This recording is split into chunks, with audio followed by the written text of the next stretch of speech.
Well, I have definitely neglected my weekly updates for a very long time.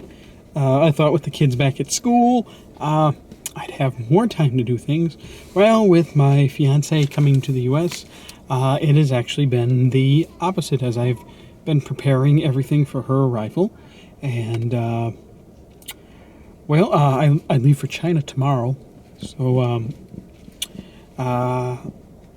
now, since we won't be in Beijing this time, I won't be able to do another electric adventure video like I did on the last one. If you haven't seen that one, it's titled, and somewhere in the playlist, China Electric Adventure.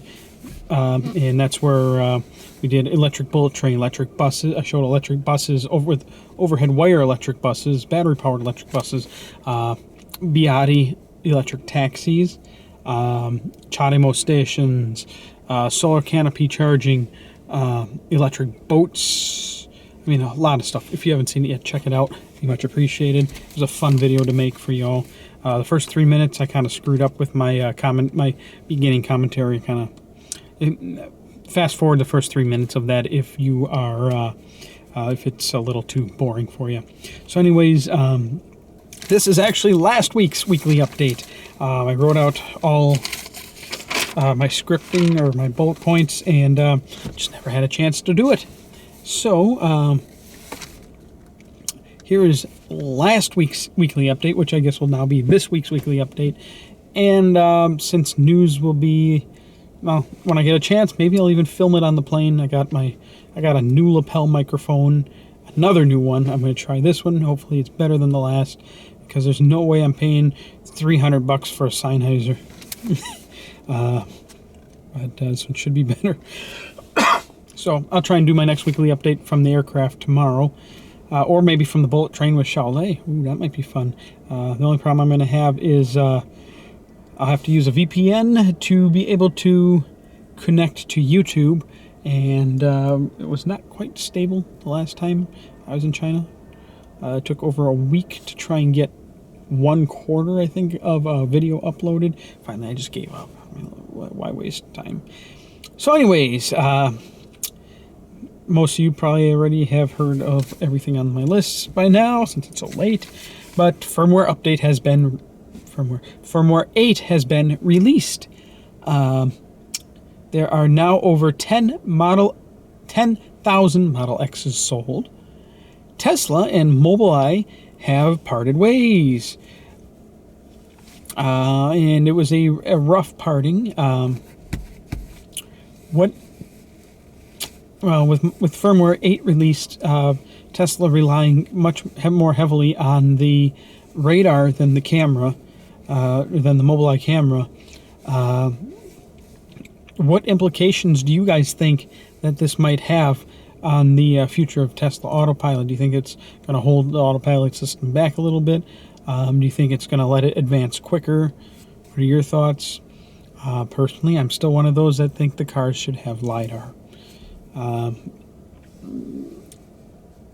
mean, well, that's just my thoughts, okay? Tesla now has a mobile design studio. It is a Airstream travel trailer being pulled by a Model X traveling the country.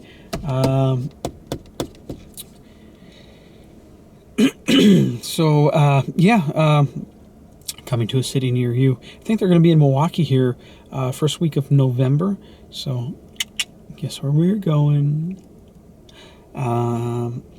Tesla gets a huge contract for world's largest energy storage system. 80 megawatt hours. Contracted with Southern California Edison Power Company. They recently, I believe, had to shut down one of their coal plants or pipelines or something. And this is to help curb the blackouts that they're having in Los Angeles, and also allow to make better use, charge these packs up at night so they can discharge them during the day during peak demand. And they need it. The 1430 Tesla Model X, or I guess 3, the 1430 outlet adapter is now back. Why it ever disappeared to begin with, Nobody knows, but they're now back, and they're at a Tesla online store or service center near you. I already picked up a couple, one for me, one for my friend Reese. Had to blow, I got a couple $100 more of referral credits I got to blow. Might pick up a few more. Our favorite Tesla hacker, Jason Hughes, has discovered the Autopilot camera captures and records pre-accident images. The camera could be used like a dash cam if Tesla so permitted. With some storage inside the car. Last I checked, it was 16 gigs, which is, not really much. 128 gigabyte SD memory card only costs $40, and that's at normal retail pricing for a pretty fast card. I should know I just picked up a couple for my camcorders. We got USB ports. Why not let us record dash cam footage straight to the USB out ports? Memory card of some sort. There's a lot of stuff Tesla should be doing, especially with this 17-inch touchscreen display, that they are not. Hopefully they'll get their butts into gear, because firmware 8 was not the right way to go. If you're curious yet about firmware 8, you can see my kind of rant video where I touched on just about every F-up that they did with firmware 8. I did get put on a priority patch list, and I got patched, the first of many patches coming on... Hey, Reese, what day did we... Oh, you're not even here. Well, you're watching this anyways. Reese, what day did we go to George Webb's to grab a burger? Was that Thursday? I think so, Thursday. Or was that Friday? Could have been... No, it wasn't Friday. Maybe it was Wednesday. So I got the patch Wednesday, and some of the bugs have been worked out. It seems to be a lot more stable, no more constant reboots of the screen. Still, I was having a problem with walk-away door locks not working, and seems to have mitigated it, but I'm going to touch on that in another video. So for the most part, what I'm going to say right now is don't trust your walk-away door locks on firmware 8, and I'll touch on that, like I said, in another video. Keep hitting your key fob, or use the app to make sure your doors are locked. Since it's not working, I was getting 9 out of 10 failures. With the firmware patch now, I'm only getting about 4 out of 10 failures for it to lock the door. So that's coming soon. Software update on the Model X increases pinching risk from Falcon Wing doors. Basically, I guess, now without a Model X to test it on, basically what has happened is they disabled the pinch sensors in the Falcon Wing doors, because some of the Falcon Wing doors were having trouble and detecting something that for a pinch hazard that really wasn't there, and thus causing the doors not to close. Which now, instead of stopping when something's pinched in there, it'll just continue to crush whatever it is. Yeah. There's a few videos from other people that on the on YouTube. The Model S is the new Prius. The Prius used to be the eco car to have. Well, bye-bye Prius. You're very, very old and very slow to update technology. And welcome Model S. Tesla is filing lawsuit over an oil executive that impersonated Elon. Hackers gain remote control of Model S. Firmware upfix for it was blasted out to the entire Model S and Model X fleets. That was the false alarm firmware 8.0 update. Everybody got it within like a day or two. It only was like a 15-minute install. And basically that patched everything that was on how the hackers got into the system. And then on that following Wednesday was when the firmware 8.0 updates started getting rolled out. P100D has more range than originally stated. How much? I'm not too sure yet. But I think they originally stated 315 or 320. What I am seeing is maybe reports of 330 miles range, which, considering that I'm beating EPA estimate by 75 watts per mile, I should have about that too. Thank you, my ugly Aero rims. I love these things. Aero rims in Autopilot. Where was I? Model X has now landed in Japan. The Model X is now for sale in Japan. Kind of strange that it hit Japan after it hit China, but it is now in Japan for sale and availability.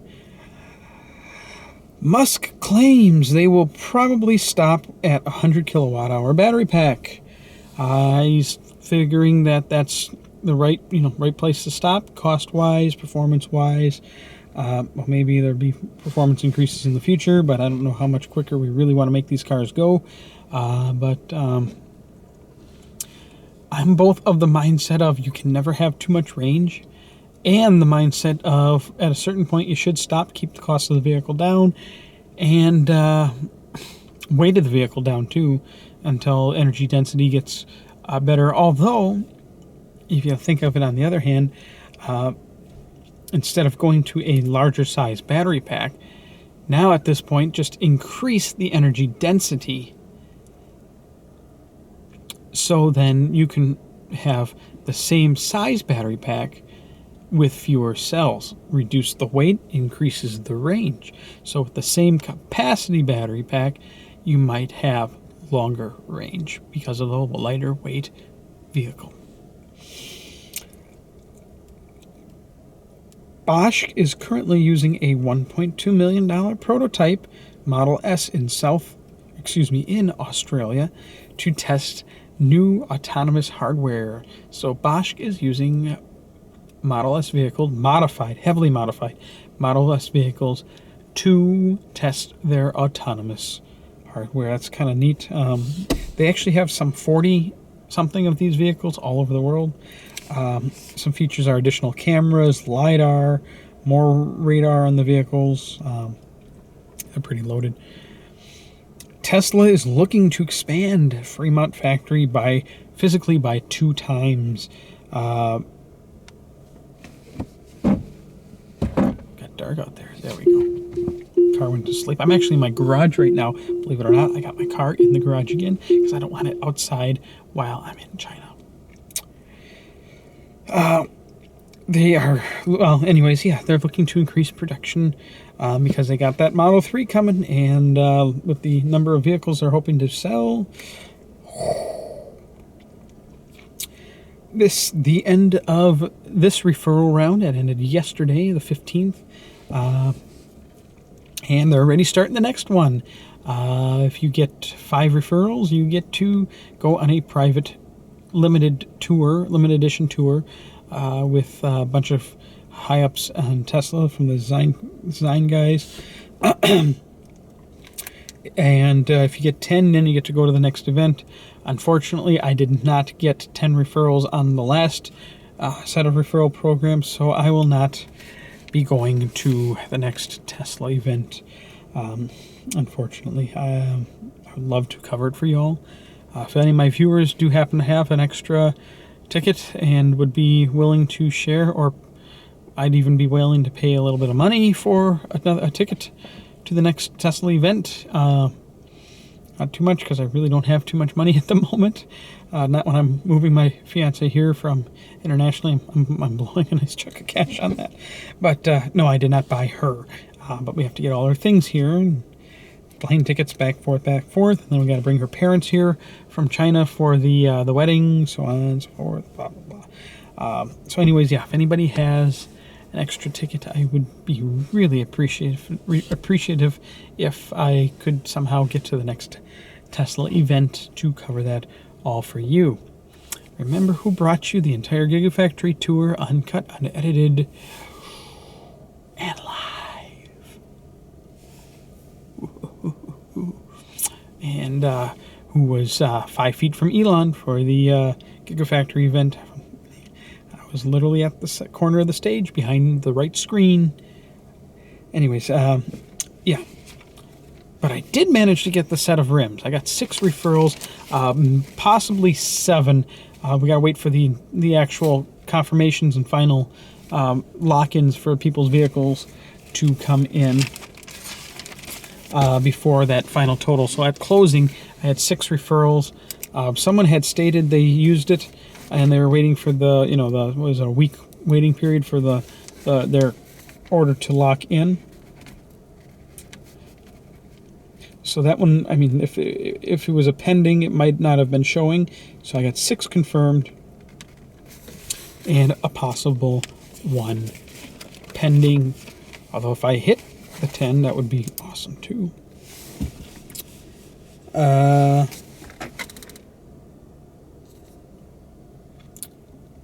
Okay, Mike Anthony. Oh, good, you didn't buy that gas guzzler. Huh, cool.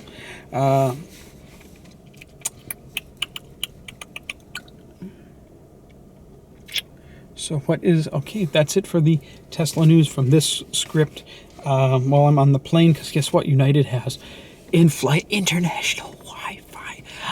Awesome! So, with my American Express Platinum card, that means I have $200 airline incidental credits. That means I get, I could use that for free international in-flight Wi-Fi. It's only going to be a 12.5-hour flight. But maybe I'll do a live stream from the aircraft. We'll see how that works or not. Oh, I should have did this. Dome lights on. Does that help? No, not at all. Oh gosh, into darkness. There we go. But what's in store for this week? Okay, so tomorrow's what?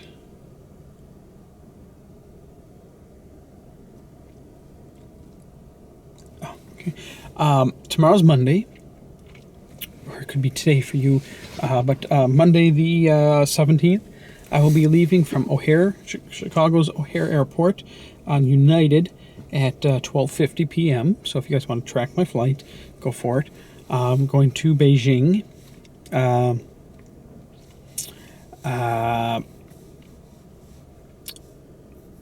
Once I land there, Xiaolei will be waiting for me at the airport, my special girl. From there, we will go to Dalgoshe and it's a KFC knockoff, and have some tasty chicken. It's better than KFC, if you ask me. Much better. After then, we'll be hopping a electric bullet train. It'll be about a 6-hour train ride to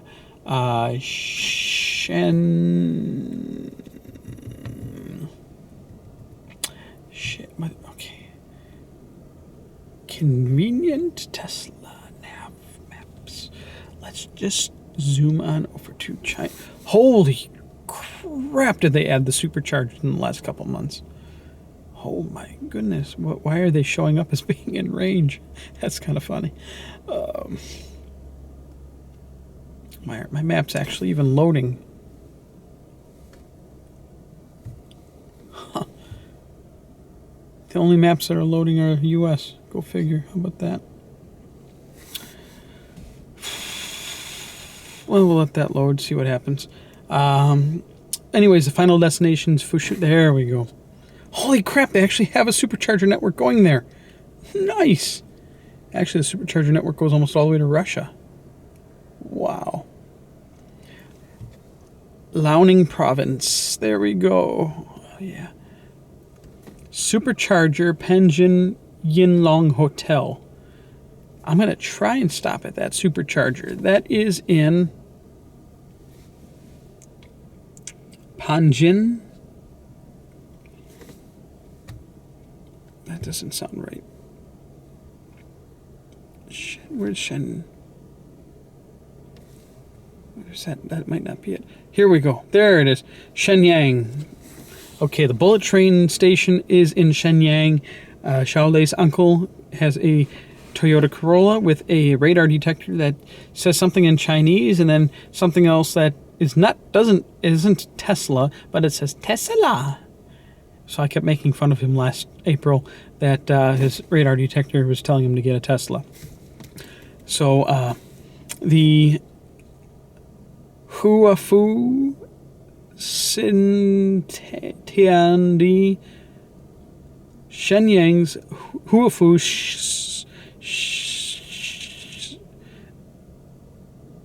Xintiandi supercharger is right by pretty close to the train station. Actually, it's right next to the airport. Where is it? I can't tell. China forces companies to shift their maps all around. So anyways, it's on Shenhe Harbin Road. So I'm going to see if we can stop at that before, it's going to be late at night. By the time we get to Shenyang, it's going to be probably midnight or 1 a.m. But then there won't be any traffic. So maybe we can stop there and I'll do a recording there. Having a little banquet dinner in honor of their wedding, upcoming wedding, and just a lot of fun stuff. I mean, this isn't. This really isn't a vacation, but at the same time, we're gonna have some fun. Spend some time with her family. So I'll just do some fun video shots. I got all my VPNs all lined up. Hopefully, I can pull off some decent VPN speeds so I can get you guys some stuff. And if I can't, I actually have 9 videos uploaded and ready to go, and they will go live throughout the week to keep all of you happy while I am gone. Once we arrive back in the U.S., that weekend, which is Halloween weekend, I have my annual Riverside and Great Northern Railway Ghost Train. Ooh. And this is going to be it. We're going to have a big one this year. So if I can get enough cellular signal, I am going to, because I'm always the storyteller, once I start doing my spooky voice out in the forest in the middle of the night, I will broadcast it live. If not, I'll just record it and you'll have to watch it another time.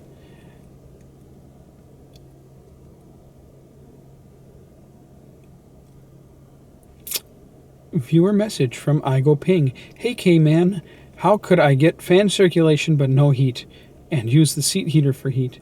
Is there a setting you recommend for the car other than setting the heater temperature to the ambient? To get circulation but no heat, just turn your the temperature setting to its lowest setting and select your desired fan speed. Make sure your air conditioner is off if you don't want it to blow extra frigid air at you, and then you can use your seat heater. Let's see here. Any other fan questions?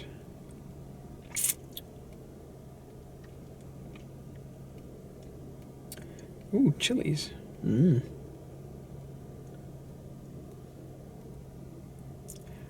That's about it. Good night, everybody.